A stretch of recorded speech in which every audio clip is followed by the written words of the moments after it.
നമസ്തേ, എൻ്റെ പേര് അശ്വതി എസ്.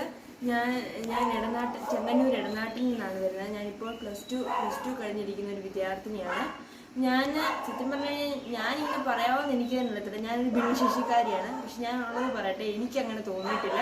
പക്ഷേ അശ്വതി 50% മെഡിക്കൽ സർട്ടിഫിക്കറ്റിൽ 50%, മൾട്ടിപ്പിൾ ഡിസോർഡർ എന്നുള്ള ഒരു ഇതിലാണ്. മൈൽഡ് MR ആണ്.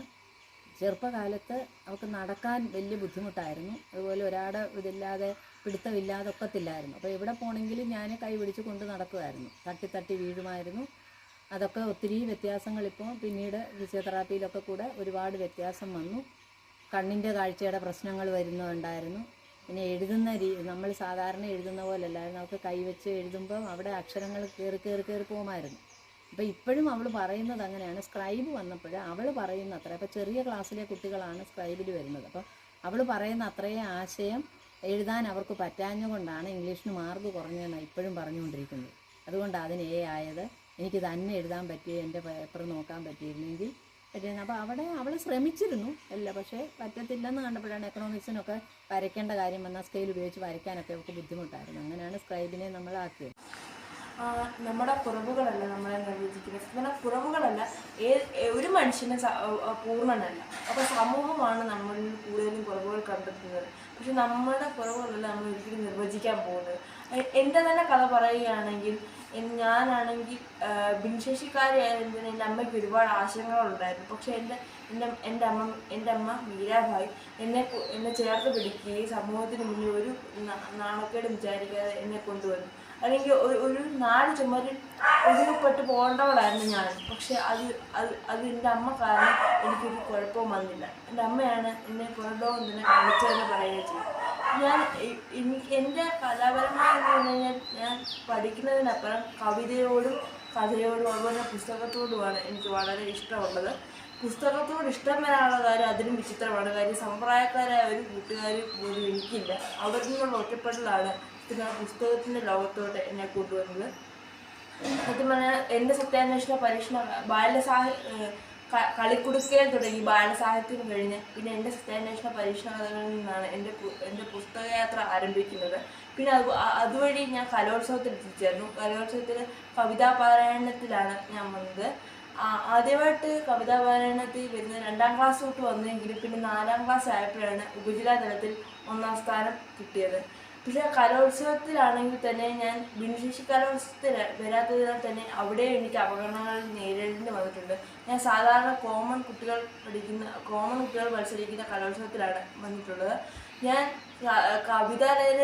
കവിതയിൽ മാത്രമല്ല കോൺസെൻട്രേറ്റ് ചെയ്തിരുന്നത്, ഉപന്യാസ രചനയിലും ഞാൻ പങ്കെടുത്തിരുന്നു. പക്ഷേ ഉപന്യാസ രചനയിൽ കാണിച്ചെന്ന് പറഞ്ഞാൽ പലപ്പോഴും എൻ്റെ ഉപന്യാസങ്ങൾ വായിക്കാതെ പോയിട്ടുണ്ട്. കാര്യം എന്ന് വെച്ച് കഴിഞ്ഞാൽ എൻ്റെ കൈകൾക്ക് ഞാൻ എഴുതുമ്പോൾ മലയാളാക്ഷരം എഴുതുമ്പോൾ മനസ്സിലാവാത്ത വിധം വളരെ തന്നെ ഒരു വട്ടം പോലും നോക്കാതെ പോലും ജഡ്ജസ് എൻ്റെ ഉപന്യാസം മാറ്റി വെച്ചിട്ടുണ്ട്. പിന്നെ സത്യം പറഞ്ഞാൽ എനിക്കതറിയത്തില്ലായിരുന്നു. എൻ്റെ അമ്മ അത് കണ്ടെത്തുകയും ഈ ഉപന്യാസ രചനയിൽ പങ്കെടുക്കേണ്ട, അല്ലാത്ത കവിതാ ആലാപനത്തിൽ മാത്രം പങ്കെടുത്താൽ മതി എന്നാണ്. അങ്ങനെ പറഞ്ഞുകൊണ്ടാണ് ഞാൻ കവിതാലാപനത്തിൽ കോൺസെൻട്രേറ്റ് ചെയ്യുന്നത്. പിന്നെ കഴിഞ്ഞ പ്ലസ് ടു വരെ ഞാൻ ഉപജില്ല വരെ കവിത ആലപിച്ചിരുന്നു. അതിനൊക്കെ സമ്മാനങ്ങളും ഒക്കെ കിട്ടിയിരുന്നു. അങ്ങനെയാണ് എൻ്റെ രീതിയിൽ പോയിക്കൊണ്ടിരുന്നത്. പിന്നെ എനിക്ക് പറയാനുള്ളത് സമൂഹത്തിനോടാണ്. നിങ്ങൾ ഒരിക്കലും ആരെയും മാറ്റി നിർത്തരുത്. പക്ഷെ എൻ്റെ അനുഭവം എന്ന് പറഞ്ഞു കഴിഞ്ഞാൽ സമ്പ്രദായക്കാരുമായിട്ടും സമൂഹത്തിൽ നിന്നാണെങ്കിൽ ഇപ്പോഴും എന്നെ പറയുന്നത്, ഞാൻ സംസാരിക്കുമ്പോൾ വരെ സംശയമുള്ള ഒരുപാട് പേരുണ്ട്. നിങ്ങൾ ആരെയും മാറ്റി നിർത്തരുത്. അതുപോലെ തന്നെ ഭിന്നശേഷിക്കാരെന്ന് പറയുമ്പോൾ ഞങ്ങൾക്ക് കുറവുകളല്ല ഉള്ളത്. ഞങ്ങൾക്ക് സഹതാപത്തോടുള്ള നോട്ടമല്ല ആവശ്യം, ഞങ്ങളെ ചേർത്ത് നിർത്തലാണ്. ഒരു പക്ഷെ നിങ്ങൾ ചേർത്ത് നിർത്തേണ്ട കാര്യമില്ല. ഞങ്ങളുടെ രീതിയിൽ തന്നെ ജീവിക്കാൻ പറ്റുള്ളൂ. പക്ഷെ തുറിച്ചു നോട്ടങ്ങളും വല്ലാത്ത രീതിയിലുള്ള നോട്ടങ്ങളും ഞങ്ങളെ ഒരുപാട് വേദനിപ്പിക്കാറുണ്ട്. അല്ലെങ്കിൽ ഞങ്ങളുടെ മനസ്സിനെ ഒരുപാട് മടുപ്പിക്കാറുണ്ട്. ഇപ്പോൾ എൻ്റെ മനസ്സ് മടുക്കാതിരിക്കാനുള്ള കാരണം എന്ന് പറഞ്ഞാൽ, ഒന്ന് സർവശക്തനായ ദൈവത്തിൻ്റെ കൃപയാണ്, മറ്റൊന്ന് എൻ്റെ അമ്മയാണ്. പക്ഷെ എനിക്ക് പറയാനുള്ളത്, പലപ്പോഴും ഈ അമ്മ എന്ന് പറഞ്ഞൊരു സപ്പോർട്ട് പലർക്കും കാണണമെന്നില്ല. ഒരു പക്ഷേ ഇപ്പോൾ തന്നെ എനിക്കൊരു ചോദിക്കാനുണ്ട്. മറ്റുള്ള വിദേശ രാജ്യങ്ങളെ അപേക്ഷിച്ച് ഇന്ത്യയിൽ എത്ര സൗകര്യമുണ്ട് ഭിന്നശേഷിക്കാർക്ക്? അത് ഒരു കോടതി വരാൻ പോലെങ്കിൽ ഒരു റാമ്പ് വരെ ഇവിടെ സംഘടിപ്പിക്കുന്നുണ്ട്. അതുപോലും ഇല്ലാതാണ് ഓരോ ഭിന്നശേഷിക്കാരും കഷ്ടപ്പെടുന്നത്. ഇവിടുത്തെ കാര്യം മാത്രമല്ല, കാസർഗോഡ് തൊട്ട് കിടക്കുന്ന ഒരുപാട് പേര് ശബ്ദമില്ലാതെ പോയ ഒരുപാട് പേർക്ക് വേണ്ടിയാണ് ഞാൻ സംസാരിക്കുന്നത്. ഒരു പത്രവാർത്ത ഞാൻ കണ്ടിരുന്നു, സാറേ ദൈവം എന്നെ ചതിച്ചതാണ് സാറേ എനിക്കിങ്ങനൊരു മകനെ തന്നു, ഒരമ്മ നെഞ്ചു പൊട്ടി പറഞ്ഞത്. ആ അമ്മ അങ്ങനെ ചിന്തിക്കണമെങ്കിൽ നമ്മുടെ സമൂഹമാണ് അതിന് കാരണം. ആ അമ്മയല്ല ഒരിക്കലും കാര്യം. കൃത്യമായ എഡ്യൂക്കേഷൻ എല്ലാവർക്കും ഭിന്നശേഷിക്കാരെ പറ്റിയും അവരെ പഠിപ്പിക്കേണ്ട രീതികളെ പറ്റിയും ഉണ്ടാവണമെന്ന് ഞാൻ വളരെ നന്നായിട്ട് ആഗ്രഹിക്കുന്നു.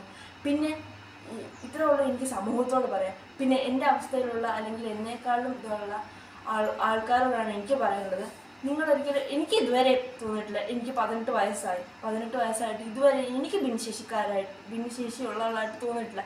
സാധാരണ എൻ്റെ അമ്മ പറഞ്ഞിട്ട് മൈൽഡ് എമ്മാർന്ന് ഞാൻ പറഞ്ഞു കേട്ടിട്ടേ ഉള്ളൂ.